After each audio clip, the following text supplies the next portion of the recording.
Hey guys, আসসালামু আলাইকুম।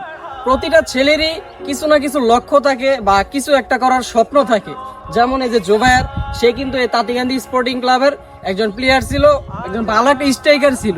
তো তারও হয়তো পরিবারের কিছু ত্যাগে বা কিছু একটা ত্যাগ করার সিদ্ধান্ত বা কোনো একটা সময়ের কারণে সে প্রবাস জীবনে পাড়ি দিচ্ছে, ঠিক আছে? তো ওর জন্য সবাই দোয়া করবেন, ঠিক আছে? ওর জন্য অনেক কষ্ট হইতেছে, কারণ মানে এখানে সবসময় আমাদের খেলা হয় না। যাই হোক, এখানে কিছুদিন পর পর আসলেও ওর সাথে খেলা হয় বা ওর সাথে একটা দেখা হয়, ঠিক আছে? তো ওর জন্য সবাই দোয়া করবেন। তো আসলে ভাই কি বলবো, কষ্ট লাগে মানে যারা কিনা কাছের মানুষগুলা আমাদেরকে মানে রাইখা চলে যায়, যায় না, মানে আবার দেখা হইব কি না। তো ইনশাল্লাহ সময়ের ব্যবধান আবার হয়তো দেখা হলেও হতে পারে। তো তোমার এ নিয়ে কিছু বলার আছে? ভালো আছে অবশ্যই। কি? তোমার অনেক অনেকের সাথে অনেক সময় খেলাধুলা করছি, অনেক মাঠে একসাথে খেলাধুলা করছি, মানে তোমাদেরকে ছেড়ে যাবো না, অনেক দুঃখের বিষয় বলতে হইতেছে, কষ্ট লাগতেছে। জানি না ফিরে দেখা হবে কিনা।